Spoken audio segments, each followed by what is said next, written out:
ဒီနေ့ relationship နဲ့ပတ်သက်တဲ့ဒီအသုံး၅ခုကိုရှင်းပြပေးသွားမှာဖြစ်ပါတယ်။ Okay သမီးစားတွဲတယ်တယောက်ယောက်နဲ့တွဲတယ်လို့ပြောတဲ့အခါမှာဒီသုံးခုကိုသုံးတယ်ပေါ့နော်။ Go out with somebody ဒါမှမဟုတ် date with somebody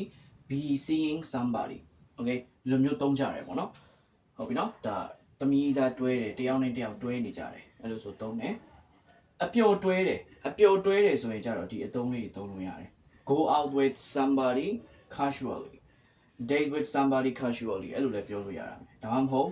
be in a casual relationship with somebody be ဆိုတာ verb to be အမိစာ word ဆိုကိုပြောချင်တာပေါ့နော်။အဲ့လို casual relationship ပေါ့သူကအပျော်တွဲတယ်ဆိုတဲ့အဓိပ္ပာယ်ပေါ့နော်။နောက်တစ်ခုကကျတော့အတီတွဲတယ်တရားရောက်နဲ့လုံးဝအတီတွဲတယ်လို့ပြောချင် go out with somebody seriously okay go out with somebody seriously အတီတွဲတယ်လို့အဓိပ္ပာယ်ရတယ်။ဒါမှမဟုတ် be in a serious relationship with somebody ပေါ့နော်။တရားရောက်နဲ့အတီတွဲတယ်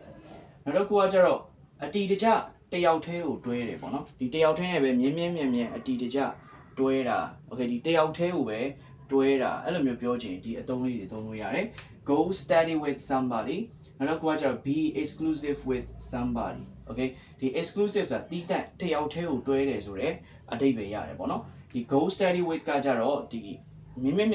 တယောက်တည်းနဲ့ပဲအတီတကြရှေ့ဆက်တယ်တွဲတယ်ဆိုတော့အဓိပ္ပာယ်မျိုးတက်ရောက်ပါတယ်နောက်တစ်ခုကကျတော့ပြန်တွဲတယ်โอเคဒီသမီးသားတွေဥမာရန်ဖြစ်ပြီးတော့ပြတ်သွားတာမျိုးတွေစသဖြင့်အဲ့လိုမျိုးပြန်တွဲတာတွေကိုကျတော့ get back together ဒါမှမဟုတ် get back with somebody ဒီလိုမျိုးသုံးလို့ရပါတယ်โอเคဒီအသုံးလေးတွေကကျွန်တော်တို့လက်တွေ့စကားပြောမှာအရင်ကိုအသုံးများပါတယ်โอเคအားလုံးပဲနားလည်မယ်လို့ပြောလို့ပါတယ် bye bye see you in the next video